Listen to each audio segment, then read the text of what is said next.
Caleb has spoken, and Mike McCarthy is at Hallis Hall. Is that a pairing we want to talk about? Well, we're going to talk about it anyway. Here it is. CHGO Bears Podcast starts right now.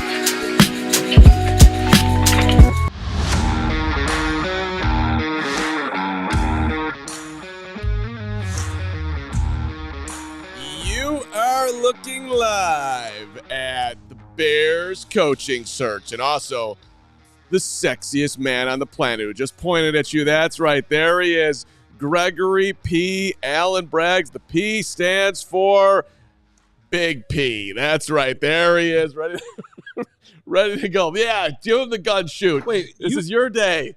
This is always what you do, Gregory. You know we're live right now, right? Yes, I sure this do. Isn't like a dress rehearsal. Quiet. Look at Quiet. this guy. Come on now. Look at He's sexy. I don't really know what I'm doing with my hands, but he's like we're sexy. He's the rookie of the year. He's a Michael Penix in waiting. He's a Gregory P. Thank you. And you're Adam Hoge. This is CHGO Bears. We got to lean into Mike McCarthy with enthusiasm today, Hoge, and also Caleb on the St. Brown podcast thingy that he did. I've got notes to the wazoo. You should be fired up for this show today. Yes, you do. Your notes are. I might just read your notes, and that might be my contribution to that whole conversation. Hey, off the top, we got some things to promote and let you know about. First of all, one is a little schedule change. You guys might remember this show used to be at noon before we had to adjust to the Bears schedule kind of midway through the Bears season. So just want to make sure everybody is aware and knows that starting Monday, this show is going back to noon, which was kind of always our time slot before. Yeah, this was decided by Greg Braggs. We're moving back to noon, and we're very excited that Greg was able to get with upper management. You'll appreciate it. In all seriousness, if you have a problem with that, take it up with that guy. Yeah. Because it was definitely Greg. Yes. And but we're looking forward to going back to the lunchtime. Greg, would you like to discuss why you made this decision? No, I wouldn't. I would like to get on with the show. And his golf rounds in the afternoon. Yeah, eventually golf. Okay. Me and Steven have a lot of different places we're trying to hit up this summer. And I may or may not try to continue to be a dad and try to keep my daughter out of trouble, which I've failed at the last 7 days and counting. Well, Eddie on blast to start the show. rough moment for Eddie. Tosses the kid. Hey, Get your crap together, Addie. Let's go. Need a big day from you today. You can do it. She's watching this show right now at school. I swear to God. 7-year-olds are not. She better not be. Everyone's on blast on this show, including 7-year-old kids of the show. All right. Well, Hoge, I know you got something you want to get into right now. Well, yes. The next thing we got to talk about, still first on the rundown. Hey, you guys got to know about our guy, Fran Duffy. Okay, I'm very excited about this. We're excited about this because ALLCITY has a full-time draft analyst, used to work for the Eagles. He is unbelievably good. You may have seen Fran a little bit if you watch the All NFL show this year with us on Mondays. He is outstanding. He knows ball, and behind the scenes, he's already been. So I think we ended last year's draft season with our Bears 100, right? So we have 100 profiles. Mm-hmm. He's already at 150. And I think we're getting up to 250 and beyond that. So our draft coverage this year is going to be awesome, and a huge reason is because of Fran. So if you're already not a diehard, you want to become one right now, I promise you. $4 a month, $48 for the year. Great way to support the show. We greatly appreciate it. Plus Fran. Really, or the other way around. Alone, right? I was going to say that alone, that price is worth just the draft coverage that's coming from Fran. Kind of similar. I'll be honest with you. It's kind of like with the Athletic. Like if you should pay for the Athletic just for Dane Brugler's draft guide every year, and then everything else you get with it for the rest of the year is great. Same type of deal. Our draft database is going to be insane. He is our Dane Brugler. So you draft nicks out there, get in on this. But the specific thing I want to promote today, his first mock draft went live on all 5 of our All-City websites, so it's right there on allchgo.com. He is our All-City NFL draft expert. He's been scouting college players all season long. And also, we're going to hear from Fran a lot between now and the draft. He's basically going to be joining us weekly, probably starting the week of the Senior Bowl in a couple weeks. And then we're going to hear from Fran. So he's going to be pretty much every week. So he's going to be a huge part of this show. This is the network. This is the place for draft coverage that's focused on the Bears.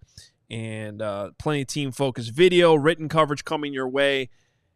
Hit that subscribe button. Become a diehard for just $48 for the whole year. And just for the record, I am super excited about Fran and his partnership with him and his work. And it has taken me back into Fran was my 5th marriage counselor in my first marriage that didn't make it. So it was a little triggering for me, but I have gotten through it. And Fran did the best that she could. So I'd like to thank. I thought you were talking about Fran Duffy. I'd like to thank. I don't. I gotta specify. I don't remember. Small world. I don't remember. Couldn't just get right into the Caleb combo. No, I had to get Fran in there. She needed to be in there. Yeah. Fran looked at me more confused than any person that's ever looked at me. I don't understand you. I'm like, well, Fran, it's going the way it's going here. So anyway, thank you to yes, great reasons to become a diehard, and this is a big time opportunity for you. Now we can talk about Caleb Williams and the St. Brown podcast there, Gregory. And yes, Hoge, I do have copious notes that I have taken on his performance. And would you like me just to read them in order, or would you like me to highlight what I thought was the most important parts? Well, then I would like you to please explain 21 Amik Go Ball. So he was asked or Zazarius hit me. Right. Erica Badu, none of that rah-rah. Okay, so let's start with okay. Carm's notes are back. Okay. These are Carm's actual notes in our rundown about Caleb Williams' interview with the St. Brown. So it's just it's funny to me that for someone who took the time on his drive-in to listen to the St. Brown podcast, but was trying to, which I didn't do, by the way. Thank you. Hoge did not do it. I did it, and I was on the road, so I'm trying to respect the road, but also get my notes down. So it just I'm not editing them. I just write down real fast. Zadarius Smith, you've heard of him, right? Mark McJohn and Russell Thomas, Little League, Randy Travers, Lincoln Riley. Right. So so that note. Respect the one shot. You're jumping all over the place. But if you want, first of all, do you know who Zadarius Smith is? You familiar? You familiar with Zadarius? Yes. Okay. That's who Zazarius is? Yeah. Okay. Yeah, that's Zazarius, and that was his welcome to the NFL moment when he got smoked by Zadarius Smith this year. Oh yeah. So that was that. That makes sense. All right. Where is the quiet Hoge sign? Okay, right here. Look at what's happening. He's not respecting the one shot. And I hate defending Carm. There's nobody I hate more on this planet than Carm. Okay. But I'm defending him right now. Do you know who Amik Robertson is? He's a cornerback for the Detroit Lions. I didn't really know who he was either, if I've got to be honest. I'm sure Gary Ross knew him deeply, and so did a lot of other Bears fans. He got smoked by Amik Robertson on a blitz that he didn't see coming. That was the Amik thing. All right. So it was interesting. They said they asked him for his welcome to his NFL moment, what was interesting about that part of the conversation to me is that Caleb never really wants to admit trouble or not understanding, and everything's gone to plan, and he's never been nervous about anything in his life. They literally do you get nervous before games? No. Amon Ra's like, that's interesting. I get nervous before every game. I'm like, is he telling the truth? He really doesn't get nervous. And and then they said to him, were you nervous the first time before you had sex when you lost your virginity? He's like, oh, yeah, I was nervous about that. 9th grade in the apartment. Shout out Caleb, way ahead of the curve. Ninth grade. I don't know what you were doing in 9th grade, but I know what I was doing in his apartment that he had that his parents bought. Well, I'm not sure. Did he have the apartment in 9th grade? So I was a little confused as to which the apartment was. I thought he got the apartment later, but he was in some apartment in 9th grade. I mean, he openly spoke about this, and I'm like, 9th grade, Carm, 5 foot, 100-pound prepubescent, didn't know what sex was. If we're being accurate, so Caleb's been ahead of the curve on a lot of things. Breaking news: Caleb Williams ahead of the curve compared to Mark Carman. You like to jump in there on that? I'm not you know what? Let's just move on from talking about ninth graders. Time out. And no. You've said enough about endeavors. Caleb. Greg, you listened to the interview. What's the headline? What is the headline? I mean, I think for Bears fans, him talking about Ben Johnson, obviously, when he was asked about specific coaches at one point, he was asked about Marcus Freeman and the idea of him coming here, and there wasn't the same reaction when he was asked about Ben Johnson being this Marcus Freeman thing was unbelievable. He said that he thought that was media created, and he said that Marcus Freeman shouldn't come here. Right, he's like, he should stay there, keep building. And then Ben Johnson is like, so it seemed very obvious that Caleb wants Ben Johnson here. And that made big shock. But, hey, it's when you talk about this process right now, and the leverage plays going on through the media and what the Bears should do, what's the right move. Well, your quarterback just said, bring me Ben Johnson. Well, and it was he tried to couch it with, if it happens, it happens, and if it doesn't, then they'll get somebody else. But he also explained the catfish, and he said it was like the greatest catfish ever. They did a phenomenal job, but he wasn't – how did I put it in my notes? He wasn't locked in. He wasn't locked in. Right, He was playing video games, so he was caught off guard. So he's getting these texts. So he texts Amon-Ra, and he's like, "Hey, what's Ben's number?" So he could cross-check the number that was of somebody who was texting him that it's Ben Johnson. And Amon-Ra didn't get back to him. So then he picks up, I guess in my understanding, he picks up the FaceTime call, and then he's absolutely irate that this happened. So he's had this number his entire life. Now he's got a new number, and no one's gonna be able to reach him. Why does he need to go to Amon-Ra for that? Because Amon-Ra, that's his coach, so he was just checking, hey, is this his actual number? Don't the Bears have people? Can you talk to polls? Right. So that's actually Ryan, is this Ben Johnson's – what? They have security guys. I'm so confused why he has to go to Right, and Amon-Ra, so Caleb was like, typical Amon-Ra just ghosts me for 30 minutes. So Caleb got impatient and called the FaceTime to Ben, and so then they were joking that Amon-Ra set him up. By not answering him because he knew. And so he confirmed that the call was real. That was him. And that the text was real because there was some, they got him. He was pissed. Well, because there was some maybe the text wasn't real. Well, it was all real. So, and Caleb revealed that while he played nice on the phone, that he was furious about it afterwards, which made me feel bad for him. That's a lot. Well, I find that whole thing to be ridiculous. Yeah, leave these guys alone. Well, and then I'm glad you got a laugh out of it. EQ saying, "Oh, you would have never got catfished at Notre Dame." EQ, maybe the biggest one of all time happened at Notre Dame, buddy. Was he making a joke? Yeah, well, because was that his joke? Yeah, well, because Caleb had revealed that the two of the schools that he had options to go to were Penn State and Notre Dame. He was not thinking about the catfishing thing at Notre Dame. He was thinking about it was a Notre Dame USC rivalry. He didn't get that at all. Right. Right, but when EQ said, well, you never got catfished at Notre Dame, I was like, well, slow down there, EQ. But Pretty it's big story. The only reason why I know what that phrase means. But it's interesting that to your point, Hoge, that he said that he didn't call anyone on the Bears, and I don't want to turn this into something bigger than it needs to be. But he was asking, who are the coaches that have impacted you the most? And that's where we went to Mark McCain and Russell Thomas, who are apparently his Little League coaches. Then he mentioned Randy Travers, who we've had on this show from his high school. And then he mentioned Lincoln Riley. He didn't mention anybody on the Bears.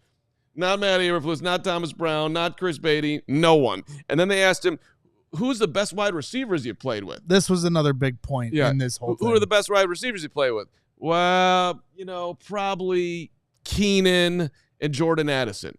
So the Bears receiver that he mentioned is probably not going to be on the roster next year. And the other receiver he mentioned was not Rome Odunze or DJ Moore, but Jordan Addison, who he dominated at USC with. So, right. I mean, how does that land with DJ and Rome? I think it lands a little awkward. Maybe they don't care. What was the question? Who was the best players he's ever played with? Who's the best players you played with? And that was Keenan Allen and Jordan Addison.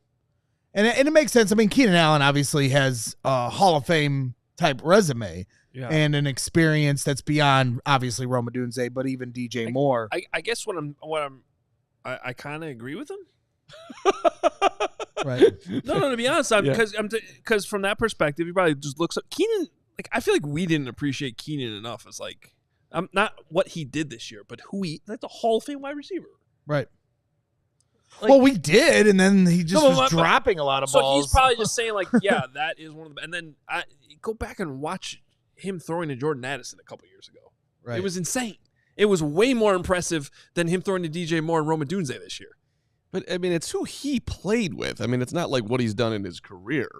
So I just thought it was interesting. And if you look at it throughout the year, Keenan got a lot more balls late in the season. I mean, DJ got his fair share too. No, they certainly started to find their rhythm, even with the drop balls. Yeah. And so, I mean, and Caleb referenced that he hurt his ankle. He had the foot injury, but he said ankle.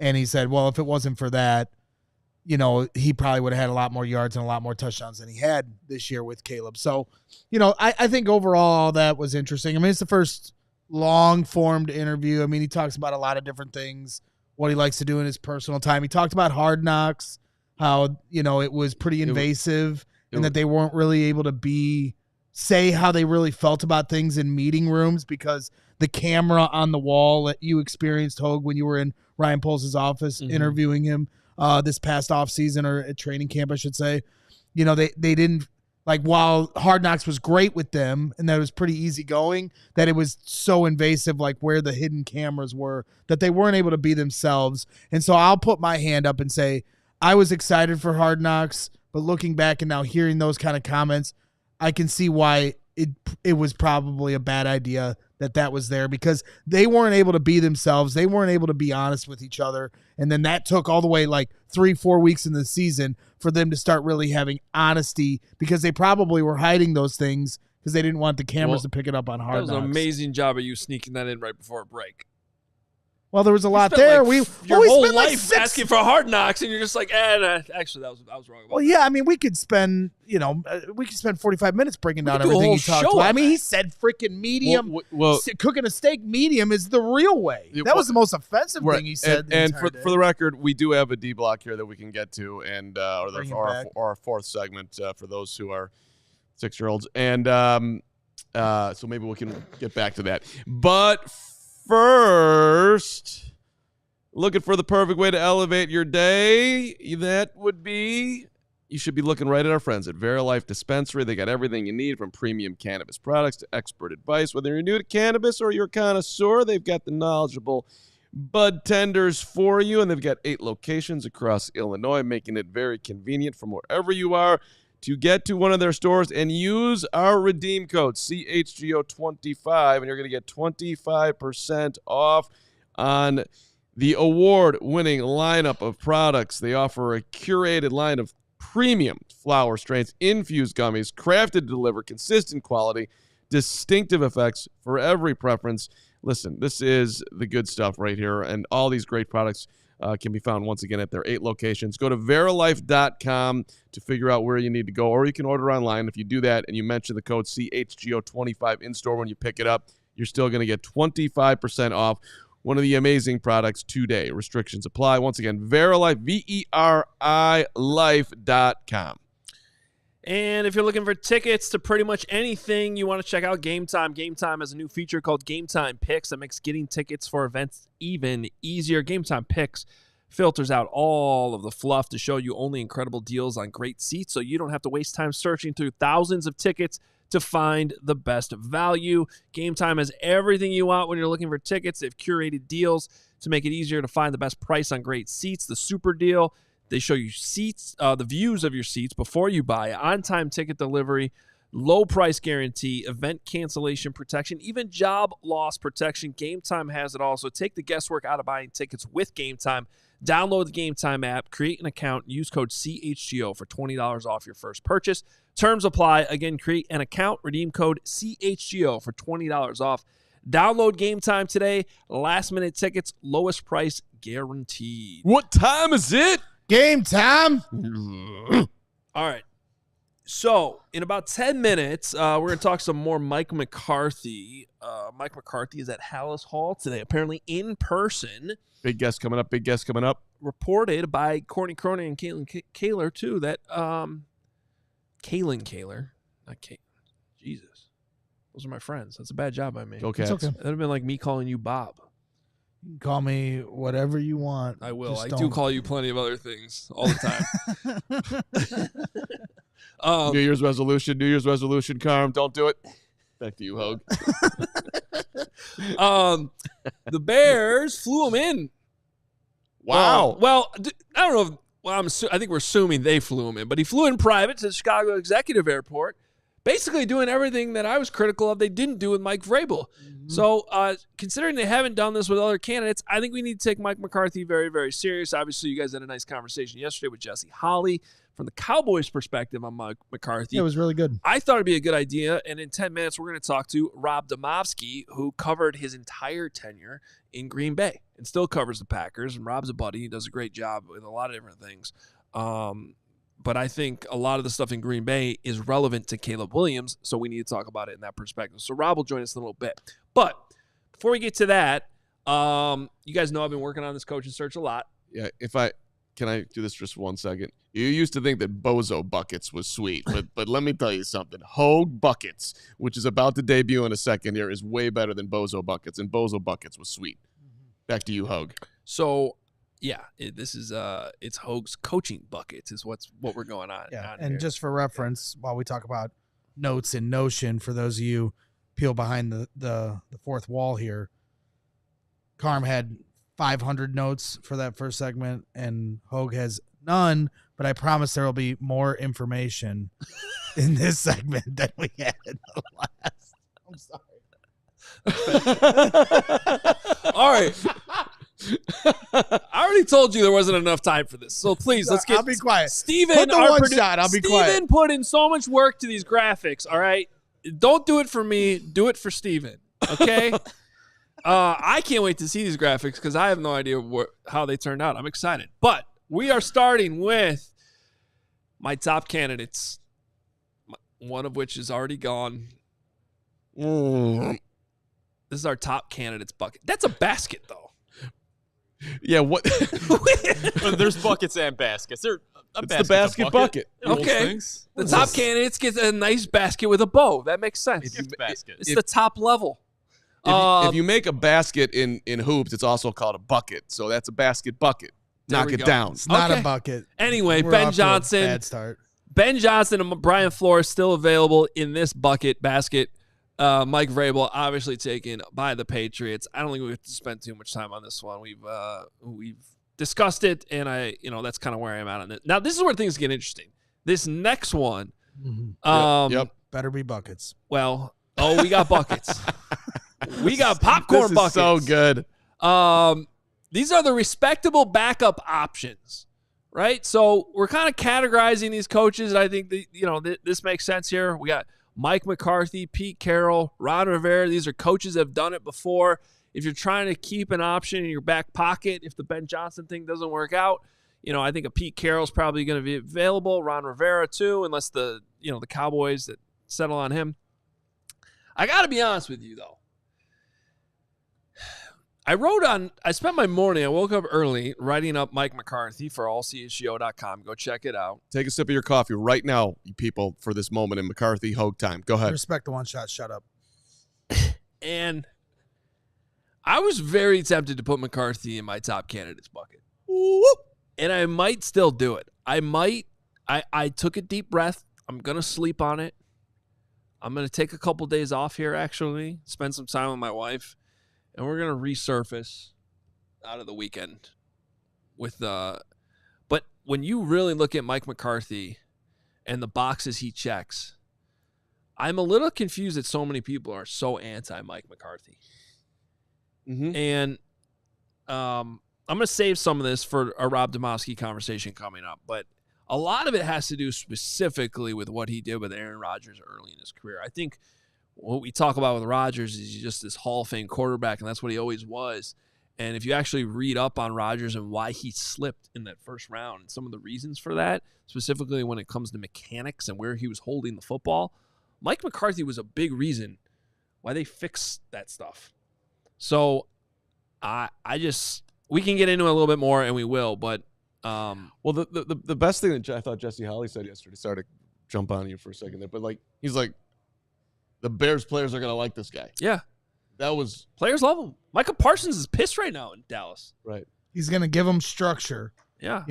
I think when we keep having these conversations about how you need, the guy that's going to organize the building and keep things in structure, but also be an offensive guy to give the quarterback stability. There's very few candidates here that can actually check both of those boxes. Mike McCarthy's one of them. So how much? Ron Rivera doesn't do that. Pete Carroll doesn't. Ben Johnson doesn't do that, by the way. We don't know that about Ben Johnson yet. That's the thing is, when we said it yesterday, that there are a lot of very reasonable and solid options, and Mike McCarthy is included in that list. He has a resume that, as Bears fans, we haven't had coaches that have that kind of resume. But as Mark Potash has said, every person that walks into Hallis Hall becomes a lesser version of themselves. And so, yes, Mike McCarthy has done well in Green Bay. Mike McCarthy has done well in Dallas. But doing well in Chicago takes a whole nother level of achievement. And there's so many things that need to be fixed, not just on the football field or with the roster or with the quarterback, but with the organization itself. So if Mike McCarthy can come in here with the cachet and show, hey, this is how I've done things and this is how it's going to be done, and we're going to do it this way, we're not going to do it your way anymore, great. I think it could work out. But if you bend to the way the Bears have tried to do things and how the other coaches have had, you're going to fail just like the rest of them. So I would put this slightly, as far as my McCarthy concerns, in dating terms. When you get dumped and or you have a breakup like McCarthy's having with Dallas, you need to sit with yourself for a little bit of time and figure out what went wrong versus just jumping right back in. This would be a complete jump right back. Yeah, he did that in Green Bay, though. He did that. He took a year off after Green Bay. Right, exactly. And he had this guy won 12 games 3 years in a row. If that happened in Chicago, they'd build him a statue. I'm not saying. I'm just giving you my concern. We don't know what that. And he did that with Jerry Jones, who's breathing down your neck. Yeah. So when you talk about having to deal with ownership, Jerry's I guess I'm not as close to Dallas to say he's a great owner, but he's going to pay you. You have all the amenities, but he's also breathing down your neck a lot more than even a George McCaskey would. So I think a guy like Mike McCarthy coming here in the quote-unquote heat that you get that comes with Hallis Hall isn't exactly the same kind of heat you get being the head coach for the Dallas Cowboys. Well, my last point on this, and then we got to get through the rest of these buckets, is just if my newsletter came out this morning too. If you're a diehard, you would have gotten that in your inbox this morning. And this McCarthy thing, you got to take it serious because this is going to be sort of the tell and how they handle this. How interested right now, this has been a slow, methodical thing. You got like Pete Carroll in your back pocket if Ben Johnson doesn't work out. I don't know if that's going to be the case with McCarthy. The Saints might really want him. So what happens here in the next 4 or 5 days, maybe week, will be very interesting because if he knocks their socks off, remember, they brought him in. Flying in private. This is different than how they've handled all the other candidates. I think you guys got to create, regardless of what you think of our opinions on him, you got to take it seriously. That's the only point. No question. All right, let's get to the other buckets here. These are the intriguing but risky candidates. Basket bucket. They get a basket, not a bucket. These guys get a basket. Todd Monken. I'm getting more excited by Monken, but yep. Yeah, he's intriguing, yeah, but risky because he's never been a head coach before. I think Thomas Brown continuing to work with Caleb Williams, at least in my opinion, is still intriguing. Obviously still risky. He went 1-4 as the head coach of the Bears. There's no guarantee that would turn around. Beat Green Bay. Give him his props. Keep going. Aaron Glenn, who I think is a name you got to keep in mind in Dallas, by the way. He's a Texas guy, grew up there, and I think he'd be a good fit there. Also intriguing, but risky because he's not an offensive guy. Marcus Freeman.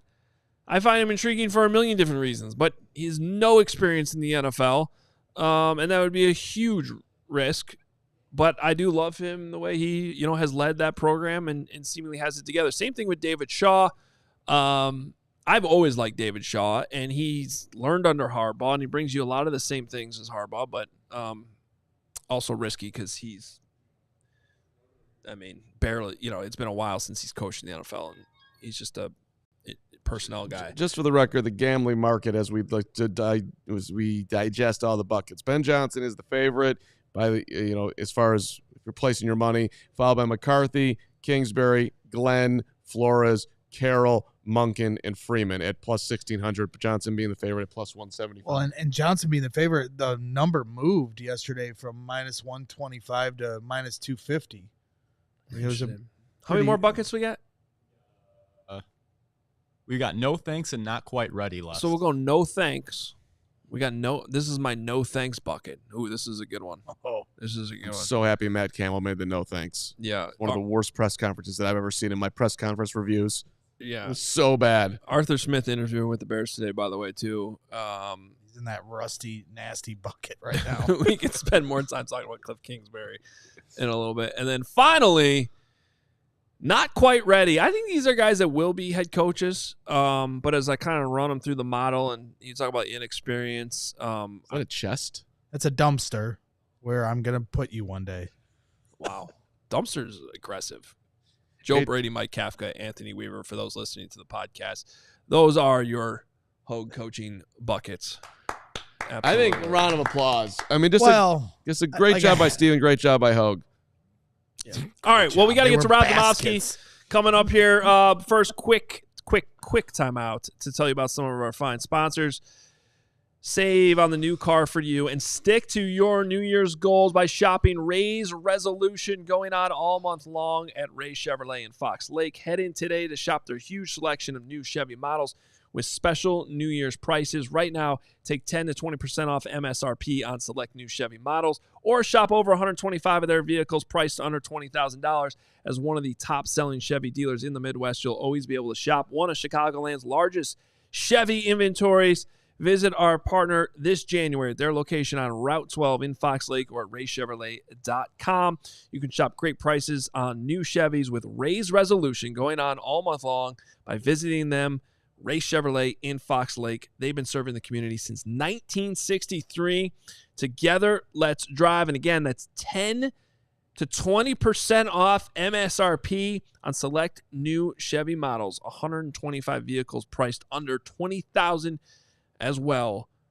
Together, let's drive. Shout out to our friends at Shady Rays. I was wearing them on my drive in this morning. The sun was coming right at me. Cracked down the Shadies, and next thing you know, my life was that much better.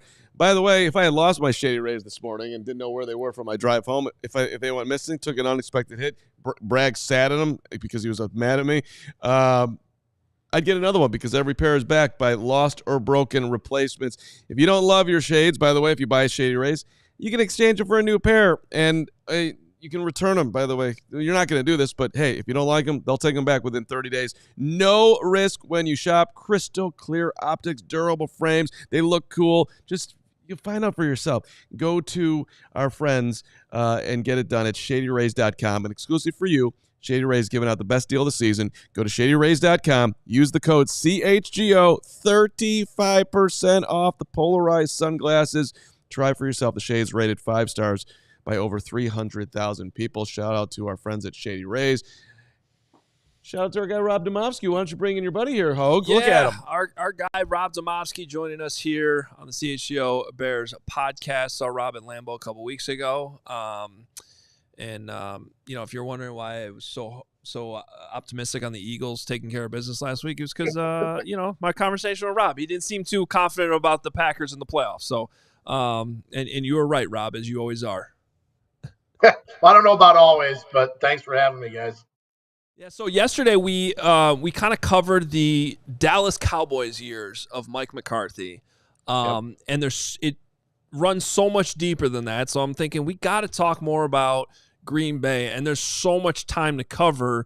Going back, I mean the Mike McCarthy, Aaron Rodgers roller coaster was a remarkable one, and I think in a lot of ways very relevant to what he would be offering Caleb Williams. So, Rob, you covered his entire time there. I just thought you'd be the perfect guest to bring on. So I guess let's just start with this. Like, in general, like, how do you sum up that time? Mike McCarthy, Aaron Rodgers, how do you look back on that? Obviously success with the Super Bowl, failure towards the end. But overall, I mean, it worked, right?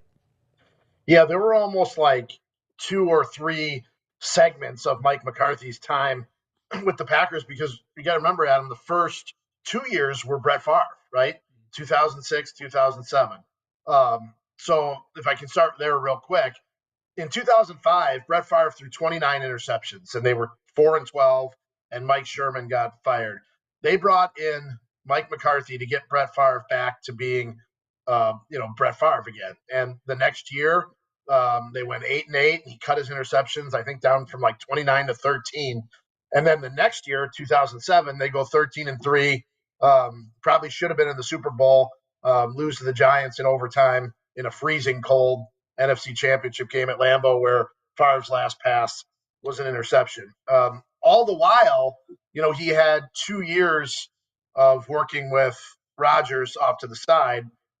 He obviously didn't have Rodgers his first year here, but 06 and 07 he did.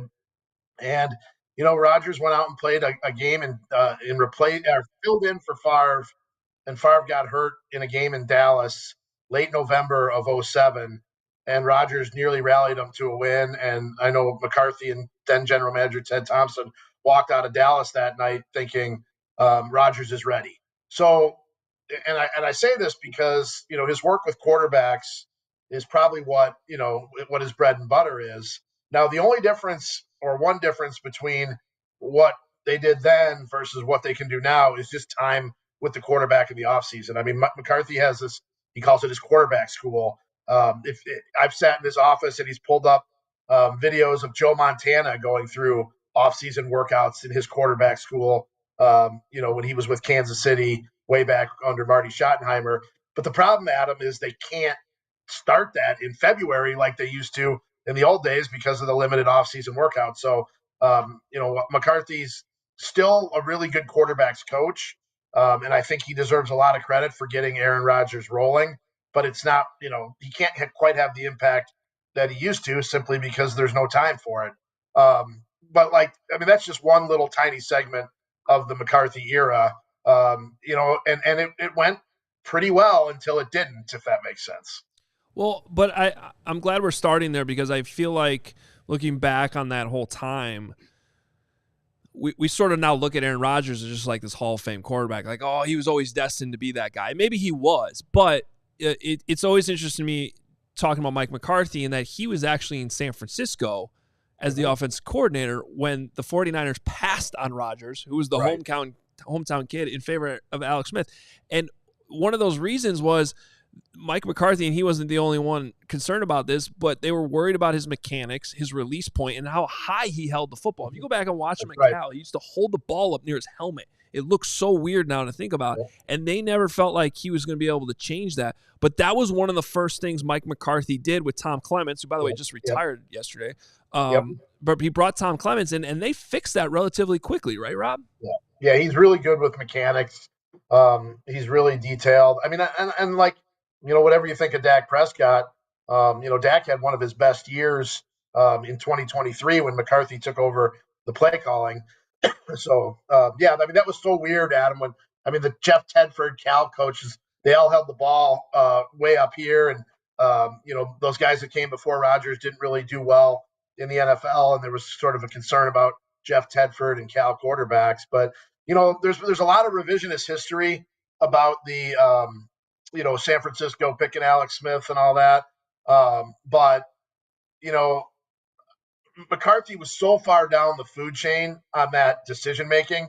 Mike Nolan was the head coach. It was such a weird. It's such a weird thing because it depends on who you believe on who made that decision. But ultimately, Mike Nolan, I think, made the call, and it was obviously the wrong one. But I do know that when McCarthy got here as the head coach in 2006, one of the first things that he said he did was sort of, address that elephant in the room with Rodgers over the fact that he was on the staff in San Francisco that passed on him. Rob, the Bears have at least according to the players, they want this alpha dog. They want somebody who's going to hold everybody accountable. Yeah. How do you think McCarthy would do as far as that part of the job? That's a good question. Having not been around him on a daily basis for the last 6 years now, it's hard to know, how he is in that regard now. For a long time in Green Bay, he was a pretty good disciplinarian. He would hold guys accountable. I think toward the end, maybe it got away from him a little bit, but I saw you popped up there was a comment on the screen about what the average record of McCarthy in Dallas is 10-7, and the Bears is what was it? I think it was 5-11 or 6-11 or whatever it was. It's just bad. Yeah. Yeah. I think Mike McCarthy is, and this probably doesn't answer your question because I'm not really sure what he's been like as a disciplinarian of late. But in my opinion, if you're, there it is, 10-7 versus 6-11. If you are a team like the Bears and you want to get to 10, 11 wins and get back in the playoffs, I think Mike McCarthy is a tremendous hire, especially if you have a young quarterback that needs coaching and needs to be shaped. Now, is Mike the guy who is going to take, a 10-11 win team and take it to the Super Bowl? I mean, I'm not saying he can't, but that's maybe not necessarily his specialty. But I don't think that's the situation the Bears are in right now. So I think that's why he would be a really good fit there for a number of reasons. But that's one of them.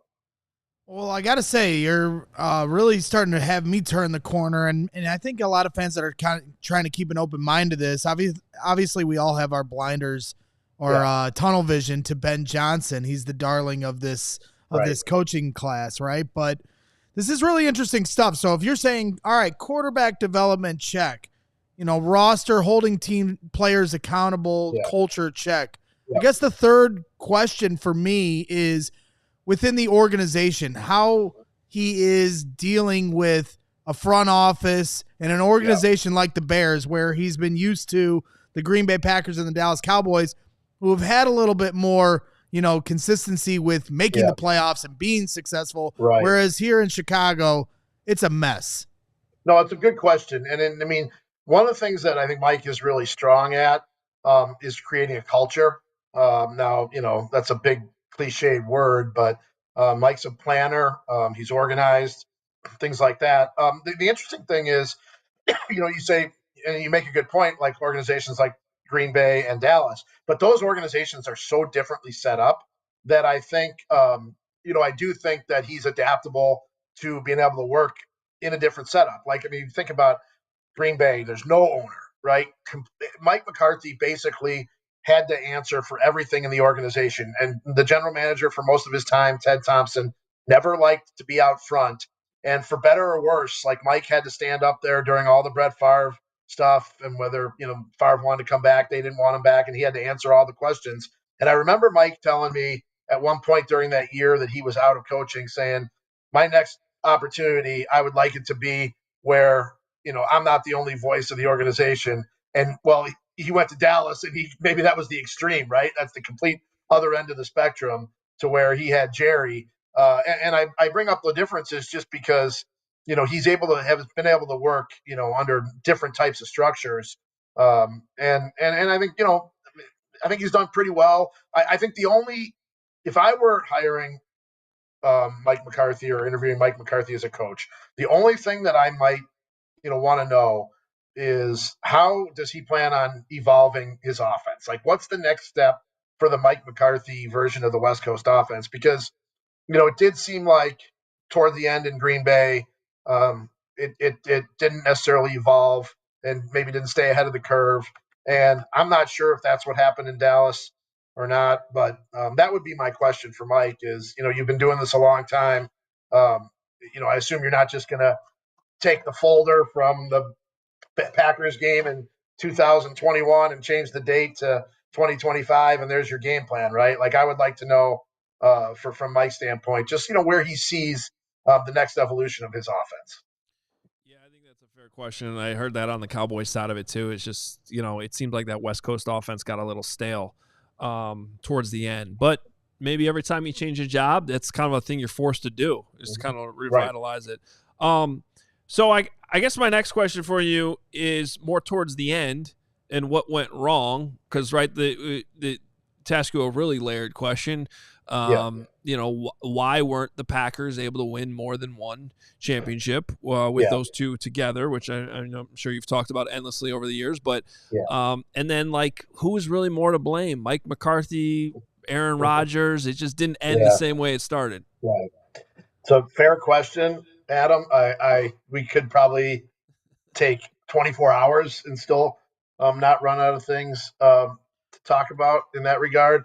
I'll just give you a quick example of, they win the Super Bowl in 2010. They go 15-1 in 2011, and then they lose in their first playoff game. They had a really good chance to get back to the Super Bowl in the 2014 season. And if you remember, that was the 2014 NFC Championship game.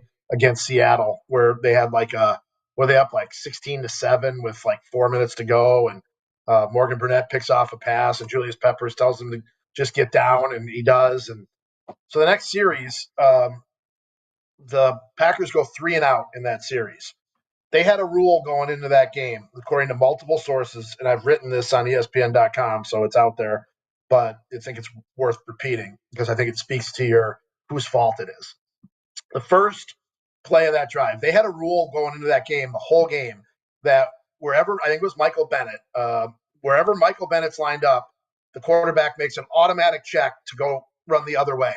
Well, the first play, Rodgers hands it off to Eddie Lacy. They run it right into Michael Bennett, like -4. Okay, now it's 2nd and 14. So now the play McCarthy sends in it's a run pass option or check with me or whatever you want to call it. And it was should have been an obvious check to a pass, and Rodgers ran it. Now, no gain. Now it's 3rd and 14. They don't get it, and they punt. And McCarthy gets absolutely skewered in the post-game press conference and weeks after for taking his foot off the gas. Well, here you come to find out, somebody told me this like probably 6 or 7 years later, and I was able to confirm it with multiple people that were involved in that coaching staff, that that's exactly what happened, right? So now whose fault is that game, right? Like, I mean, people want to say the Packers didn't do enough for Aaron Rodgers, and I get it. Like, they never drafted a number one receiver in the first round. They didn't sign free agents. Totally fair. Maybe McCarthy's time management cost them in some games.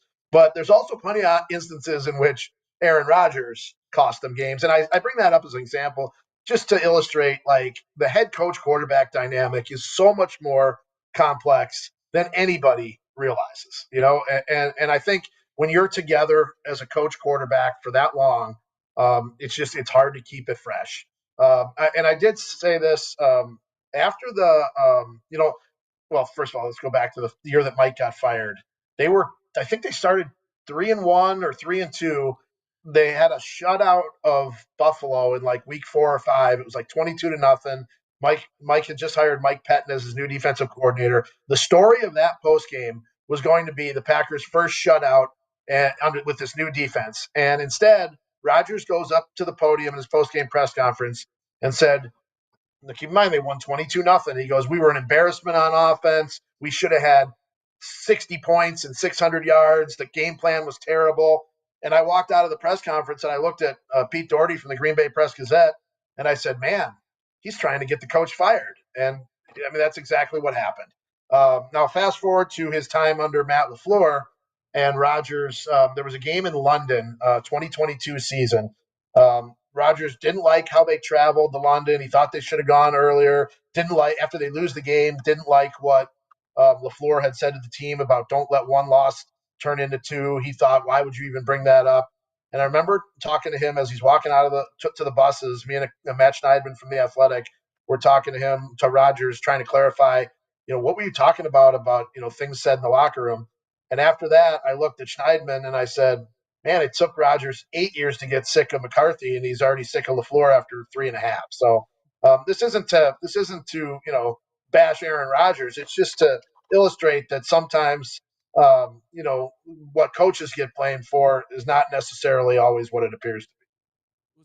So one more just down the Rodgers lane here, because Caleb talks about Rodgers being his favorite quarterback. If he got on a call and Aaron, what's it going to be like for me if Mike McCarthy's here? What's your best guess of what Aaron would say? I think that's a really good question, because I think now, here we are, 7 years after the last time they worked together. I think Aaron would probably say that, Mike's really good to work with in terms of, teaching you the fundamentals. But I think, had it been early on, my guess is it probably would have been, Mike's stubborn, Mike doesn't listen to the players, or maybe things like that. So I just think there's, the feeling has probably changed a lot for Rodgers. The Cowboys played here. Was it Rodgers last year here, or the second to last year? The Cowboys played here. And if you listened to Rodgers that week, you would have thought Mike McCarthy was, his best friend and long lost brother, the way they spoke. And I know they had a moment together before the game. So I do think that, I would guess that Aaron's feelings about Mike would be for the most part pretty positive. But you guys know Aaron a little bit and can see how he operates. I'm not sure. Who knows? It's so unpredictable what he would say. Yeah. But bottom line is, it sounds like you Should they hire him, Rob? you I feel mean, like he'd be a good hire. Yeah, without knowing what Ben Johnson would want to do, I mean, look, that would probably be, the number one hire, excuse me, if you could get him. But, without knowing what he wants and the situation there, like I said, if I were, we'll just say the Green Bay Packers right now, and I had won 10, 11 games, but I just couldn't get over the hump to get to the Super Bowl. I don't know that I would necessarily hire Mike, but if I were a program, an organization that desperately needs a culture change and desperately needs to become relevant and winning and contending again, I don't know that there's a better guy that you could pick for that situation than Mike. Like, I really think that's right up his alley. That's probably why they're so interested. Reggie, you in? Yeah. Well, it's interesting. I just don't know if I can trust Rob because he's, Rob, Packers guy. He's from Arlington Heights. He's from here. Just don't know if I can trust him. I'm one of yous. I'm one of yous guys. Did you dunk on Green Bay at all with the way they cheated in the blocked field goal game then, Rob, this year? Did you point that out to anybody that was illegal and the Bears should have swept the Packers? Did that happen anywhere? I mean, it was brought up, actually. We did ask Rich Bisaccia, the special teams coach, if he thought, they broke the rule. Of course, he's going to say no. I don't know. Did the Bears cheat when Brian Robinson blocked that punt a couple days after Walter Payton's passing and won the game up here at Lambeau? You guys remember that game? I think the spirit of Walter was lifting him up. And that's not illegal. That's not illegal. That's a supernatural. You can use spirits. I'm just kidding. Hey, So, I was a freshman at Rolling Meadows High School when the Bears won the Super Bowl in the 80s. So it does not matter to me who wins or loses. I just want to see a good story. But speaking of good stories, I loved hearing, or at least seeing on Twitter, that you were standing up for bald people everywhere in the press box the other day in Philly, because that was unacceptable behavior by those Eagles fans, and you were not going to take it. So there was this. Have you guys been to Philly? The press box in Philly. There's it's actually a pretty good location in terms of being low. It's like between the upper and lower deck, unlike Soldier Field or Lambeau Field or everywhere else where we're 8 million feet in the air. But the only downside to that is that the fans that are at the back end of the lower level, like their heads are right at about eye level for us, like where our computers were working. And so these every year in Philly, the fans they turn around and they bang on the press box window because, and I don't know how the Bears do it because they have an actual owner, so they probably sit in an owner's booth. But for the Packers, like the team president, the GM, all the scouts, all the front office people sit in the press box with us, like on the road. So right behind me are Brian Gutekunst, the GM, Mark Murphy, president, and Robert Saleh, who has been consulting, for the Packers since he got fired. And Robert and I share the same barber. And this woman was so intent the entire game on trying to get Robert Saleh to notice her for whatever reason. She kept banging on the glass, yelling at Saleh, and he's sitting right over my left shoulder. Finally, like at the end of the game, like it's coming down to the end, I got to file my story that posts at the deadline, and she's just right in front of me screaming. And then she just starts, for whatever reason, when no one would acknowledge her, there's me and about 2 or 3 other bald reporters on the beat. She just started going, "You're a bald MFer. You're a bald MFer. You're a bald MFer." And I finally just banged on the glass, and I go, "Sit down and shut the blank up." And I didn't turn around, but on the way out of the locker room, I'm pretty sure Robert Saleh kind of gave me a little bit of a wink, a little bit of an attaboy for shutting that woman up. That's hilarious. Because Rob's a long time Chicago guy. That's a shout out to Les Grobstein, R.I.P., who got up and would scream at fans outside of the press, like, "Sit down!" Hey, you guys know this, but people don't realize the press box is a quiet working environment. Like fans probably don't understand that, but like when someone yells, "Sit down and shut the blank up" in the press box, it's gonna get some attention. And everybody's gonna notice that. I would just wish I'd been there for I wasn't like, if Schneidman would have asked me, if you wanted me to tweet it or not, I probably would have said not, but I don't really care. Well, I'm glad he did because that was a great story to share on this show. Rob, thank you so much for your time today, man. Always appreciate it. And by the way, Rob does outstanding work too with the Vol McClure Jeff Dickerson Foundation, which is why I wore the hoodie today as well. And I would have worn mine, but mine's in the wash, so I haven't had a chance to do any laundry since the season ended. So I was gonna wear it, but I do have my coffee mug with the foundation. So I had that mug in our office here, and someone broke it, and no one has fessed up to it. Wasn't me. Greg? Sure. Nope. It's probably that woman from Philadelphia. Yeah. Rob, thanks so much, man. All right, guys, we'll be seeing you. All right, Rob Demoski from ESPN does an outstanding job covering the Packers. What a great media member. Interesting he's the stuff. best. Yeah, Interesting stuff. I mean, Oh, boy, Greg's deep in thought. Let's hear it. yeah, I Right. just think like talking about the early stages of Rodgers' development.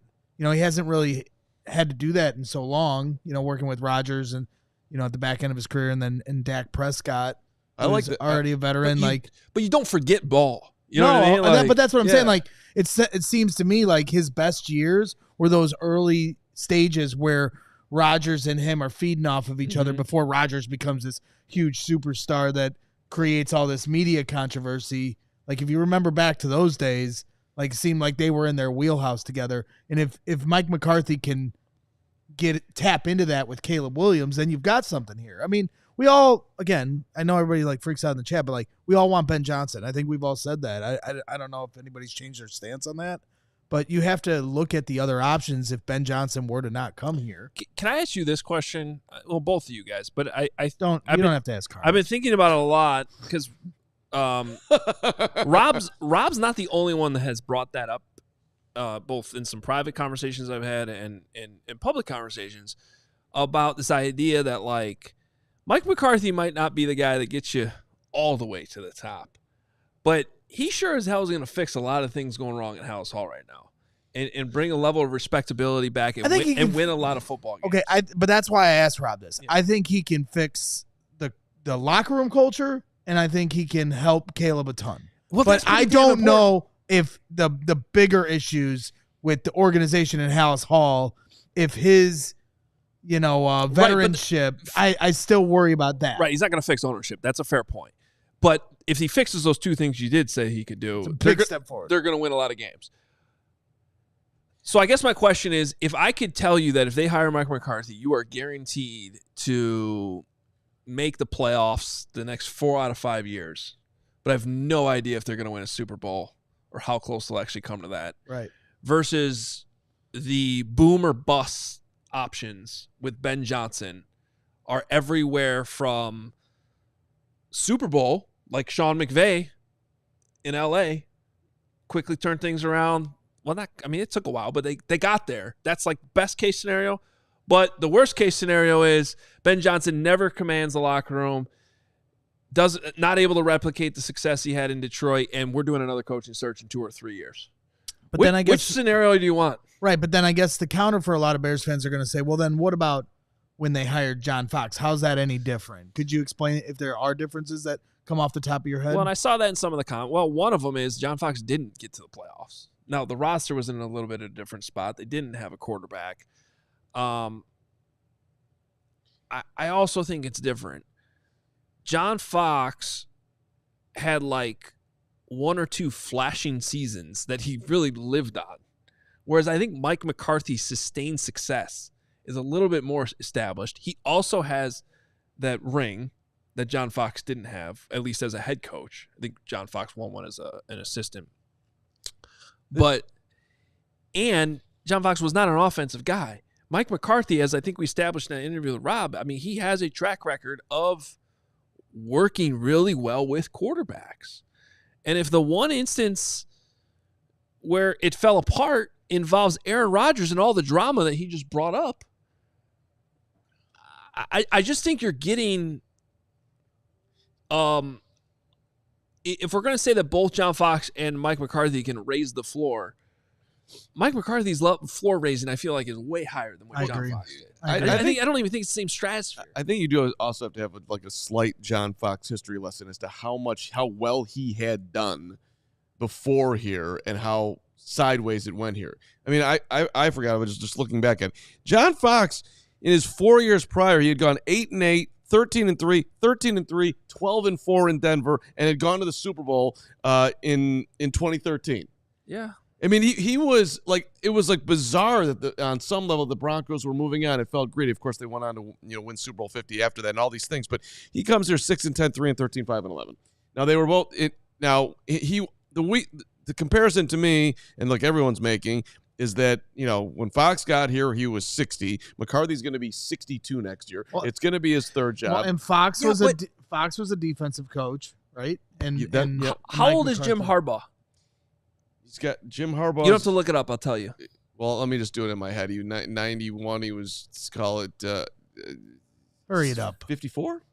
More? 60? He's 61. Okay. I never heard anyone bring up his age as a problem when everybody wanted Jim Harbaugh. No, but it's not so much the age. To me, it's just like the job is highly stressful. He's being the head coach of the Cowboys is even more stressful. He's going to jump right from Dallas and Jerry and all of that to now throw you right into Chicago. Go handle this mess. And by the way, do it with fresh thoughts, fresh energy, and a young quarterback like that. To me, that's asking an awful lot. Maybe he's got the energy to do it, but at some point there's human nature. And this is a weird Carm take on top of weird Carm takes at times, but our guy Parco put out a video like where McCarthy was joking, like Jerry asked him, like, had you watched all the plays? It's like, yeah, I kind of lied to Jerry. I didn't really watch all the plays, but I said that I did, just enough to get hired. That was 4 years ago. Like, I do wonder at some point, like, you just don't want to work as hard. You're in your 60s. You made a ton of money. Like, there's a human nature to that. Like, are you really coming in here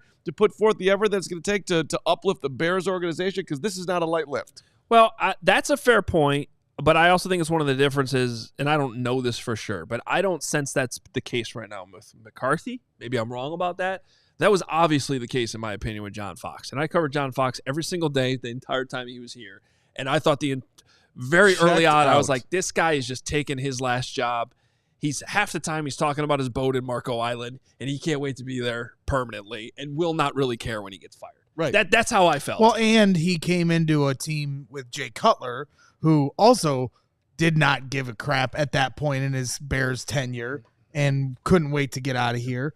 Whereas now you have a young quarterback who's hungry and is trying to take the next step with an offensive coach who develops quarterbacks. So there are a lot of differences aside from like resume success. But that being said, these concerns and even what Rob brought up, like the maybe not taking you all the way to the top, is why when we did our buckets a few segments ago, I still had him as like the respectable backup. I am on the fringe. He wasn't in the rusty bucket.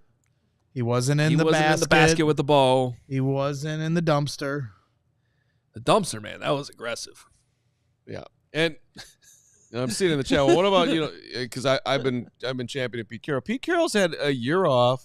Pete Carroll's like super high energy guy. Whereas, what did you call Mike McCarthy's resting face, Braggs? Resting failure face. Resting failure face. Yes. He's got resting failure face. Pete's like a labradoodle on the sideline. He's always the guy's always got energy and happy to see like, you. What? A labradoodle. Like that's what he is, up and down. Yeah. McCarthy, because he plays for the Cowboys, they lose in the playoffs so much, right? What's his record in the playoffs? 11-11. So we've had 11 times where we've gotten to see resting failure face on McCarthy at the end of a playoff game on the biggest stage. So that always kind of is something you remember. Mike Ibsen here in the chat says, Fox had some serious health issues. McCarthy's more serious health issue is he's shaped like Braggs. And you know what, Mike? Let me tell you something, all right? Sit down and own what's true. One of these days he'll understand what a microphone does. Watch your mouth, Mike. Watch your mouth, Mike. Ibsen, you come at me, and I appreciate you going at Greg, so thanks. All right. Well, is that it? I'll say this. I have moved in a very more positive Mike McCarthy direction than I ever thought I would. The more we've talked about it, I feel like I did my job today. Then I do have a funny dumpster story. I don't know if I should say it on the air though. It's funny. Probably not. You have Can to we go ask. back The to- answer's no. Can we go back to the most? I'm going to give you guys a challenge. I'll though, tell the while I'm dumpster gone. story. No. I'm going to give you guys a challenge while I'm gone. We're talking about Oh. Caleb before we leave one more Okay, time. great. Can't wait to get into the notes. Thank you. I want you guys, while I'm gone the next 2 days, to Okay. explain to me how Mike McCarthy and Jim Harbaugh are different. No problem. We got it. One eats cereal with Gatorade in it instead of milk. Are you serious? Yeah, Jim Harbaugh. No, he does not. Yes. No, So- he does not. Yeah. That one is one. Jim Harbaugh definitely way weirder than Mike Is that a McCarthy. thing that I should know? I should Yeah, know he's that done that's a that. thing. Yeah. Like back when he was like college recruiting, he'd say things like that. Or his kid said he does that. He talked to himself in the shower of like the things he was going to say to the kids in recruitment. He'd spend the night with recruits at their house, like sleep on the living room floor. Yeah, I've heard those stories. This is a little weird. Okay. Are we good? Well, Yeah, I thought you were I- going to talk about more Caleb I stuff. really wanted to. So let me go into my notes. There's a lot. There's a lot of notes. We're gonna Follow be- the directions. This is like a whole nother Number show. one, Caleb in his downtime loves to play video games. Yeah, I know. Call of Duty, and now his big game is Marvel Rivals. Everybody's very excited about his Marvel Rivals thing. Okay. Okay. Video game bad, studying football good. He's By the allowed, way- he's allowed to play video games. No, he isn't. Not until when you win 5 games, you can play no video games. There are no video games allowed. Take the video games away. Carl. That's like me. James, get off. Carl. James, get off the Xbox. No more video games. Until you get to 500, you are not allowed to play video games. I'm That's sorry. right. James couldn't play Xbox last night until he practiced his violin and practiced basketball. Yeah. Then you You're gotta like, play Carl. Yeah. Well, you're the one that gave him the apartment over the football field in high school. You're no more Marvel Rivals. He yells at Carl. Carl. I don't know what Like that. he's still living with his Well, son and can take his video games away. Do something. He apparently doesn't go out at all, but he's been to Soho. You guys been to Soho? It's a wonderful little cutesy club in the old city here. Those are two opposites. What you just said. He doesn't go out, but he went to a club. He doesn't go out. He sits there. He sits there and plays all these video games. But like the one time he's been out around here, he goes to Soho. Oh. So if you were looking for Caleb, apparently he's over there. All right. Did you see the cars that he's buying? He got a Rolls Royce. Yeah. Michael McCoy, shut up, Carm. No more tennis for you. How about that? Tennis is good for your health. Tennis keeps your mind healthy. Playing Marvel Rivals. No. And I'm not the quarterback of the Chicago Bears. By the way, 11% body fat. So, and he says that you need some fat to absorb hits. Yeah. So I don't know anybody on this show that's got extra fat, but if you did, I can absorb hits. I'd argue muscle would be more effective. No, he said that you need a little cushion because you're taking impact hits. You would defend him. I'm defending him. Yes. What his excuse? Amon Ra was like, "There's no way you've got 11%. You're the test that you're doing is not right. I'm in way better shape than you. Look at your body. Look at mine." And Caleb was, And he said, like, it's easier if he's all flexed out that it's easier to tear when he takes hits that he doesn't see coming. a little David Wells. Well, I mean, it kind of proved he played all 17 games. He's the first quarterback since like 2009 to play every game. hey, And Justin Fields was cut up. And He got hurt. I mean, fair enough. injuries are happenstance. There's Listen. a lot of bad luck involved in it. he But he played all 17 games this year. he proved he could take a hit, no doubt, absolutely. Caleb's playing every game this year. No, It was impressive. Guarantee all of you have a higher than 11% body fat. Yeah, you know what? I bet you do too, Noah. I would actually bet You you I too, don't. Mike Ibsen. I don't. It's just okay. It's been a long time. Last time I did it, I was 6%. So the weirdest thing he said on the God. whole thing that I think we need to get together on, he likes cookies, he likes chocolate, but he doesn't like chocolate chip cookies. Mm-hmm. He's a snickerdoodle guy. Mm-hmm. And that's what Amara was like, that's a mad fat cookie. Mm-hmm. Which I thought was funny. All right. And then he spent money on a house. He likes watches, Hoge. You got any Hoge Mansion watches that we could give to Caleb to try to get him to come on this podcast if he's going on podcast? I have one watch. It's an Apple Watch. Caleb, would you donate your Apple Watch? Caleb, I will give you this watch. If you join the CHGO Bears podcast. See, there you go. Can have it. How long you had that watch there, Braggs? I've had it for a while. So you're giving away something that you love for him. And yes, by the For way, show, for us. Very good. Before the games, he listens to Erykah Badu, which is I think what we should be doing before the show now. We should dial up Badu, get in a peaceful state of mind, and come out here and be better. Badu, Caleb, CHGO, to the moon. Everything's better. And then we can go buy a Rolls Royce, the Cullinan. Apparently, they're about $350K, Hoge. He's got a $350,000 car, which he said he bought for like tax purposes because it cost him $6,000 a month, which I don't exactly know how all that works. I need an accountant out there to Badu. My bad, Crystal. I'm learning. I don't know how that helps you financially, buying a Rolls Royce, but somehow, like, for him, it's possible he's got he bought it under his business where if you raise the floor of your expenses, so you can kind of cancel out and show that you didn't really make much income. So Caleb's skirting tax issues.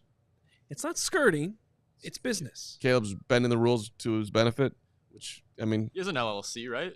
I don't. I'm pretty sure he does. I'm assuming he came does. out He there. talks about business all the time. yeah. Yeah. And lastly, just to end on an important note, as far as the coach, which we touched on, selfishly said I want an offensive-minded guy that I can be with it for the next 19, 17, 15 years. Bears fans, that should excite you. He's not talking about going anywhere else. He wants to be right here in Chicago. Mm-hmm. Well, it's not going to be Mike McCarthy then. Good with time management, control the clock.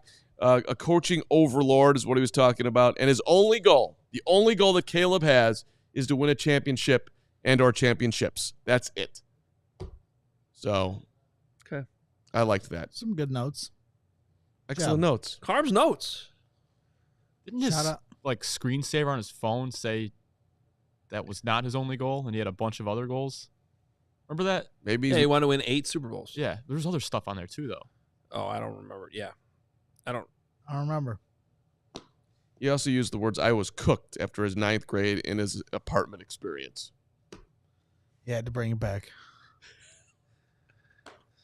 We all know what The you really. 9th grade cooked Caleb.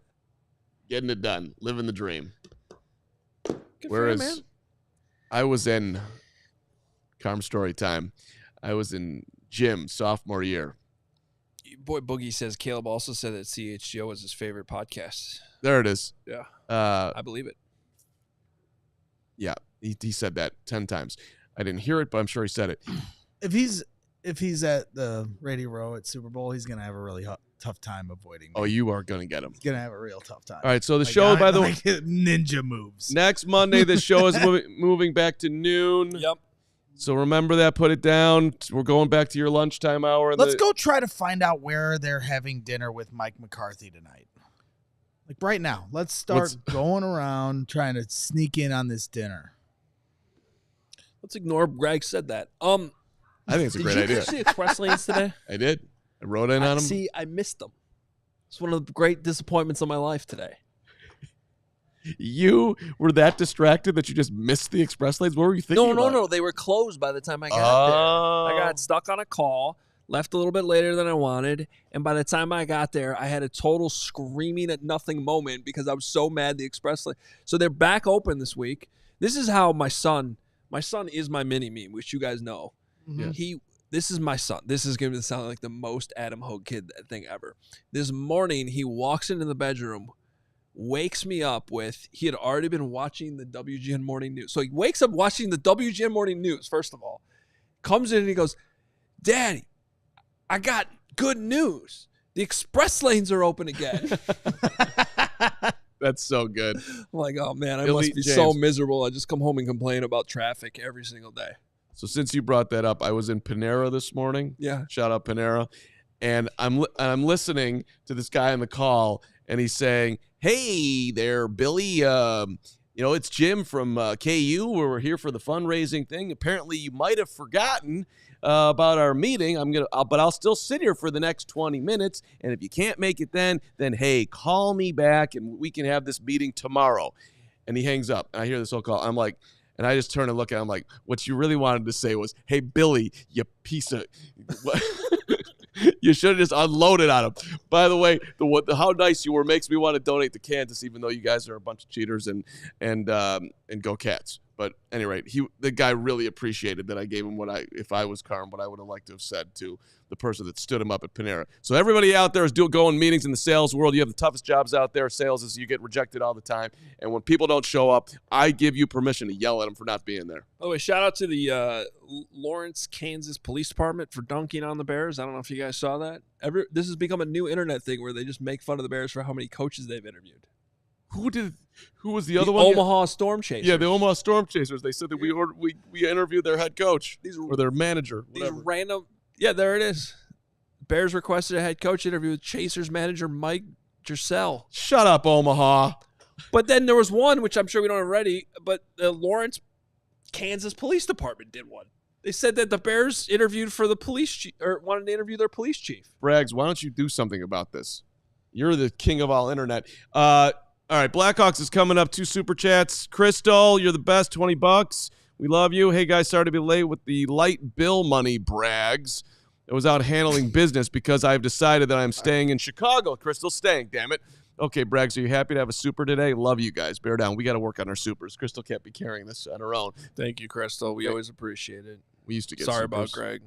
Got to be better. Cornell Bryant, $5. Thank you, Cornell. McCarthy probably have the same moment Flus had in Detroit. Like he don't know how to win. We didn't really get into that. His game management is suspect. Yeah, and we don't have time for it right now, but if you read what I wrote at allchgo.com, that is in there. Full breakdown on Mike McCarthy. Go check out the coaching tracker, allchgo.com/coaching search. All the updates are in there. Arthur Smith, Mike McCarthy today.